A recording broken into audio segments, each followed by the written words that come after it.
سڵاتان لێبێت و ئەم کاتتان باش بینەرانی خۆشەویستی تەلەڤیزیۆنی کۆمەڵا لەگەڵتانین بۆ پێشکەشکردنی گەشتی هەواڵەکانی ڕۆژی شەممە سەرەتا سەردێری گرنگترین هەواڵەکان. بەڕێوچوونی هەڵمەتی زاگرۆستانە لە کرماشان، برینداربوونی دوو کۆڵبەر لە سنووری هەنگەرژاڵی بانە، تیرۆری فەرماندەیەکی یەپەگا لەلایەن تورکیا لە ڕۆژاوای کوردستان، کۆبوونەوەی خەڵکی عێراق لەسەر مەزاری مێهرشاد شەهیدی نێژاد، دەست بەسەرکرانی 11 کرێکاری بەلوچ لە ساری، خۆپیشاندانی لایەنگرانی فلستین لە دانمارک و هێرشی پەهبادی ئەمریکا بۆ سەر سپای قودس لە سووریا.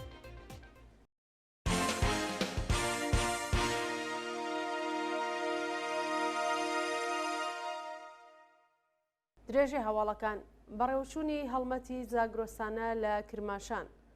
بەیانی شەممە نۆی مانگی بەفرانبار کۆمەڵێک لە ژینگە دۆستانی ناوچەی گۆرانی کرماشان لە درێژەی هەڵمەتی زاگرۆستانەدا چالاکی ژینگەیان لە چیاکانی دەوروبەری ئەو ناوچەیە ئەنجامدا. لە ماوەی یەک مانگی ڕابردوودا هەڵمەتێکی ژینگە پارێزی لەلایەن ژینگە دۆستان و چالاکانی مەدەنی کوردستان لەژێر ناوی هەڵمەتی زاگرۆستانە و بە دروشمی هەمووان پێکەوە نیشتمان سەوز دەکەین لە شار و شارۆچکە و گوندەکانی کوردستان دەستی پێکردووە و لە ماوەیەکی کورتدا لەلایەن خەڵکی ئاساییەوە پێشوازی لێکرا. بەیانی شەممە ژینگە دۆستانی کرماشان دەیان نمام و دنکی بەڕوویان لە داوێنی چیاکانی ناوچەی گۆران چاند. پەروەردەکردنی منداڵانی چاوگەشی مەریوان لەلایەن ئەنجومەنی سەوزی چیای مەریوان.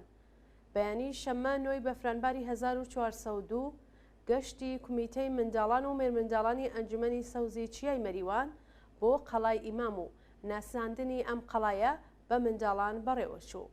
لەم سەردانانەدا چیا و کێوەکانی مەریوان و هەورامان لەوانە میراجێ، سوورێن، چیاکانی هەورامان، قەلەبەرد، سێکوچکان، قەراوە، مێشڵواز، سوڵتان ئەغزەت و هێتێت بە منداڵان ناسێنرا و باسییان لەسەر کرا. گرنگی شاخەکان بۆ ژیانی مرۆڤ و ئاژەڵان یەکێکی دیکەی لەو باسانە بوو کە لەو سەردانانەدا باسکرا و هەروەها چۆنیەتی پاراستنی چیاکان و باسکردنی زیاتری جۆغرافیای کوێستانەکان لە بەرنامەکانی دیکەی ئەم کومیتەیە بوو.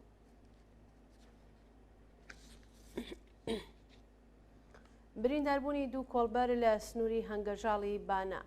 ئێوارای هەینی هەشتی بەفرانباری 1402 دوو کۆڵبەری خەڵکی شارەکانی سنە و کامیێران بە تەقەی هێزەکانی ڕژیم لە سنووری هەنگەرژاڵی بانە بریندار بوون.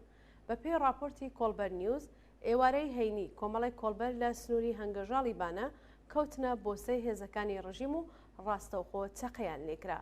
لا کامی ئەو هێرشەدا دوو کۆڵبەر بە ناوەکانی ئارمان محەممەدی تەمەەن 34 ساڵ و خەڵکی سنە، مهران پاشنا و نادیار تەمەەن 34 ساڵ و خەڵکی کامیێران بە سەختی بریندار بوون. تیرۆری فەرماندەیەکی یەپەگا لەلایەن تورکیەوە لە ڕۆژاوایی کوردستان. ڕۆژی هەینی هەشتی مانگی بەفرانبار ڕێکخراوی ئەمنیەتی تورکیا ناسراو بەمیت لە بەیاننامێکدا هەواڵی تیرۆرکردنی فەرماندەیەکی یەپەگەی بە ناوی ئێمن جولی لە شاری قامیشلووی ڕۆژاوای کوردستان ڕاگەیاند. لە بەیاننامەکەی ڕێکخراوی میتدا هاتووە ئێمن جولی خەڵکی شاری ئامودا لە ڕۆژاوای کوردستان و لە چەندین عملیاتی گەورە دژ بە ئەرتشی تورکیا بەشداری کردو. دەستگای ئەمنیەتی و ئاسایشی تورکیا هیچ زانیاریەکی وردی لەسەر چۆنیەتی ئەو تیرۆرە بڵاو نەکردوێتەوە، بەڵام هێزەکانی دژە تیرۆری ڕۆژاوای کوردستان ڕۆژی پێنجشەمە سیخوڕی تورکیایان دەست بەسەر کرد کە دەستیان لە تیرۆرکردنی چەند فەرماندەیەکی هێزەکانیان بووە. ناڕزایەتی کرێکارانی پێترۆشیمی بەندەر ماهشەر. بەیانی شەممە نۆی بەفرانباری 1402 کۆمەڵێک لە کرێکارانی شاغێڵ لە پێترۆشیمی بەندەر ماهشەر لە ناڕزایەتی بە دۆخی خراپی پیشەیی و معیشەتی کۆبوونەوە. بە پێی راپۆرتەکان 300 بۆ 400 کرێکاری پێترۆشیمی بەندەری ماهشەر کە لە بەشە جۆراوجۆرەکانی ئەو شرکەتەدا کار دەکەن لە ئاست جیاوازی لە شێوازی پەرداختی حەقدەست و بەکردەوە دەرنەهاتنی گەڵاڵەی ڕیزبەندی پیشەکان ناڕزایەتیان دەربڕیوە.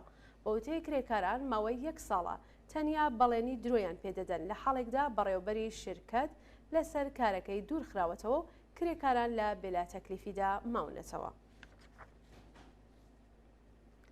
حوتمین ڕۆژی مانگرتنی کرێکارانی گروپی ملی فولادی ئەهواز. ڕۆژی هەینی 8 مانگی بەفرانبار کرێکارانی گروپی ملی فولادی ئەهواز بۆ حوتمی ڕۆژی بەردەوام دژ بە جێبەجێ نەکردنی داخوازیەکانیان دەستیان لە کار کێشایە و لە بەردەم شرکەت کۆبوونەوە. ماوەی یەک هەفتەیەکە کرێکارانی گروپی ملی فولادی ئەهواز لە ئاست بێکارکردنی 38 کەس لە هاوکارەکانیان دەستیان لە کار کێشایە و خوازیاری گەڕانەوەیان بۆ سەر کار بوون. کرێکارانی فولادی ئەهواز هەروەها خوازیاری بەکردەوە دەرهاتنی گەڵاڵەی ڕیزبەندی پیشەکان، هاوسانسازی حەقدەستەکانیان لەگەڵ کرێکارانی دیکەی فولاد، دابینکردنی ئەمنیەتی پیشەیی، نوێکردنەوەی قەراردادەکان، وەلانانی جیاوازی لە نێوان کرێکارانی بەشە جۆراوجۆرەکان و بردنەسەرەوەی ئاستی وەبەرهێنان لە کارخانە و گەشەکردنی سەنعەتی فولاد بوون. کۆبوونەوەی خەڵکی عێراق لەسەر مەزاری مێهرشاد شەهیدی نژاد ڕۆژی هەینی 8 بەفرانباری 1402 بنەماڵەی هەمیشە زیندوو مێهرشاد شەهیدی نژاد هاوڕێ لەگەڵ کۆمەڵێک لە خەڵکی ئازادیخوازی عێراق لەسەر مەزاری ئەو گیان بەخکردووە کۆبوونەوە ڕێزیان لە بیرەوەریەکانی گرت. مێهرشاد شەهیدی نژاد تەمەن 20 ساڵ و خوێندکاری بواری هۆتێلداری لە زانکۆی عێراق بوو کە لە ڕەوتی شۆڕشی ژینا لە ساڵی 1401 بە زەربەی باتومی سەرکوتگەرانی کۆماری ئیسلامی گیانی بەخت کرد. ڕۆژی ڕابردوو بنەماڵەی ئەو هەمیشە زیندووە هاوڕێ لەگەڵ کۆمەڵێک لە خەڵکی ئازادیخوازی عێراق لەسەر مەزاریدا کۆبوونەوە و بەڵێنیاندا درێژە دەری ڕێگای پڕشانازی بن. شەپۆلی ئیعدامی بەندکراوان لە شارە جۆراوجۆرەکانی ئێران لە چەند ڕۆژی ڕابردوودا حکمی ئیعدامی 6 بەندکراو لە زیندانەکانی نەجەفاباد، کاشان، یەزد، بیرجەند و گۆرگان بە تۆمەتەکانی پەیوەندیدار بە مادەی هۆشبەر و کوشتنی بە ئەنقەست جێبەجێکرا. بە پێی ڕاپۆرتەکان دوو بەندکراو کە ناسناوەیان هێشتا ئاشکرا نەکراوە لە زیندانەکانی نەجەفابادی ئیسفەهان و یەزد بە تۆمەتەکانی پەیوەندیدار بە مادەی هۆشبەر و کوشتنی بە ئەنقەز لە سێدارەدراون. هەروەها حکمی ئەعدامی دوو بەندکراوی بەلوچ بە ناوەکانی ئیبراهیم نەحتانی و عەبدولغەفور گۆرگی بە تۆمەتی بازرگانی بە مادەی هۆشبەر لە زیندانی بیرجەند جێبەجێکراوە.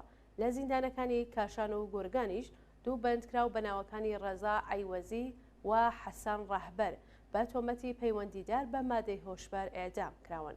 بەپێی ئاماری ناوەندەکانی مافی مرۆڤ لە ساڵی 2023دا دەستگای قەزایی کۆماری ئیسلامی بەلانی کەم 800 بەندکراوی لە سێدارەداوە. دەست بەسەرکرانی 11 کرێکاری بەلوچ لە ساری بەپێی راپۆرتی چالاکانی بەلوچ کۆتاییەکانی مانگی سەرماوەز 11 کرێکاری بەلوچ لەلایەن ئیدارەی ئیسلاحاتی ساری لە پارێزگای مازەندەران دەست بەسەر و پاش لێپرسینەوە 8 کەسیان ئازاد کراون و 3 کەسیان چارەنووسیان نادیارە. دوو هەفتە لەوە بەر هێزەکانی ئیسلاحاتی سوپای پاسداران لە شاری ساری هێرشیان کرد سەر شوێنی حەوانەوەی کرێکارانی بەلوچ لە نێو باخێکدا و 11 کەسیان دەست بەسەر کرد. پاش 2 ڕۆژ لێپرسینەوە 8 کرێکار ئازاد کران، بەڵام چارەنووسی 3 کرێکاری دیکە بە ناڕوونی ماوەتەوە. ناسناوەی یەکێک لە کرێکاران حشمەتۆڵا داودی تەمەن 20 ساڵ و خەڵکی زاهدان بووە. لە هەواڵێکی دیکەدا ڕۆژی پێنجشەممە هەفتەی بەفرانبار دوو برای خەڵکی ئیرانشار کە یەکێکیان معلم بووە لەلایەن هێزەکانی ڕژیمەوە ڕفێنراون و یەکێکیان ئازاد کراوە.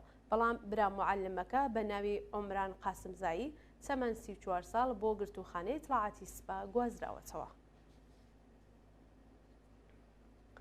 لەسەر کاردەرکردنی مامۆستایەکی زانکۆ لە مەشهەد لە درێژەی سیاسەتی یەکدەستکردنی زانکۆکان لەلایەن ناوەندە ئەمنیەکانی کۆماری ئیسلامیەوە دکتۆر عەلی ئازاد مامۆستای زانکۆی فردۆسی مەشهەد لەسەر کارەکەی دەرکرا. دکتۆر عەلی ئازاد لە پەیامێکدا ڕایگەیاندووە کە ناوەندە ئەمنیەکان گوشاریان بۆ هێناوە چاک و داوای لێخۆشبوون کات لە واژۆکردنی نامەی پشتیوانی لە خوێندکاران و مامۆستایانی ناڕازی لە ساڵی ڕابردوو، بەڵام ئەو قبوڵی نەکردووە و لەسەر کارەکەی دەرکراوە. عەلی ئازاد چەند ساڵ پێشینەی کاری بوو و لە پەیامێکدا وتوویەتی ئازادبوون شەرافەت بوێری و تێپەڕین لە خوێندکاری بۆ ڕاستیەکان ئەو وانە بە نرخانە بوون کە خوێندکارانم پێ پەروەردە دەکرد. دوایین وانەیشم ئەوەیە کاتێک ئامانجەکانت جوانە تاوانەکەیشی بچێژە. خۆپیشاندانی لایەنگرانی فلستین لە دانمارک ڕۆژی هەینی 8 بەفرانباری 1402 دژبەرانی شەڕ و لایەنگرانی فلستین لە کۆپنهاگی دانمارک دژ بە کۆمەڵکوشکردنی خەڵکی فلستین لەلایەن ئیسرائیلەوە خۆپیشاندانیان کرد. بەپێی راپۆرتەکان سەدان لایەنگری فلستین لە شاری کۆپنهاگ کۆبوونەتەوە و بە دەستەوەگرتنی ئاڵای فلستین و وتنەوەی دروشم خوازیاری ڕاگررتنی شەڕ و ڕاگەیاندنی ئاگربەستی هەمیشەی بوون. بەشداربوونی ئەو چالاکیە دژایەتی خۆیان لەگەڵ حمایەتەکانی یەکێتی ئەوروپا و ئامریکا لە دەوڵەتی ڕاستگرای ئیسرائیل نیشاندا و خوازیاری کاردانەوەی توندی نەتەوەیە گرتوەکان لە ئاژنایەتەکانی ئەرتەشی ئیسرائیل بوون. هێرشی پەهبادی ئەمریکا بۆ سەر سپای قودس لە سووریا. شەوەی هەینی هەشتی بەفرانبار سێ پەهبادی ئەمریکا لە وەڵامی هێرشی گروپەکانی سەر بە کۆماری ئیسلامی بۆ سەر بنکە نظامیەکانی ئەمریکا لە دەیرۆزور و حەسەکە 8 کامیۆن چەک و تەقەمەنی سپای قودسیان لە ئەبوو کەماڵ کردە ئامانج. بە پێی زانیاریەکان مەقەڕی 47 سپای قودس کە فەرماندەکەی ئەبوو عیسا مەشهەدانی بووە لە ئەبوو کەماڵ نەخۆشخانەی بەدر، مەقەڕی نظامیەکانی فاتمیۆن لە حەگانە و مەقەڕی حیزبوڵڵا لە نزیک نەخۆشخانەی ئایشە کراوەتە ئامانج و بەهۆیەوە 5 هێزی حیزبوڵڵا فەرماندەیەکی سپای قودس و 4 چەکداری فاتمیۆن کوژراون و 20 کەسی دیکەیش بریندار بوون. دوا هەواڵ هێرشی بەرینی رووسیا بۆ سەر ئوکراین. ڕۆژی هەینی هەشتی بەفرانباری 1402 ئەرتشی رووسیا لە ڕێگەی موشکەوە پەهباد و هێرشێکی بربڵاوی کرە سەر چەند شاری گەورەی ئۆکراین و بەهۆیەوە چەندین کەس کوژرا و بریندار بوون. بەوتەی بەرپرسانی دەوڵەتی ئۆکراین زیاتر لە 110 موشک بە ئاراستەی شارەکانی کیێڤ، دینیپڕۆ و خارکیڤ تەقێنراون و بەهۆیەوە 22 کەس گیانیان لەدەستاوە و 100 کەسی دیکەیش بریندار بوون. میدیاکانی ئۆکراین باز لە بردومانی 2 ناوەندی پزیشکی و نەخۆشخانە لە ڕۆژهەڵاتی وڵاتەکەیان دەکەن. هەروەها ویستگەیەکی مترۆ لە کیێڤ کراوەتە ئامانج و چەندین کەس بریندار بوون. خۆشەویستان، هەواڵەکانتان پێشکەشکرا هەر شاد و بەختەوەر بشن.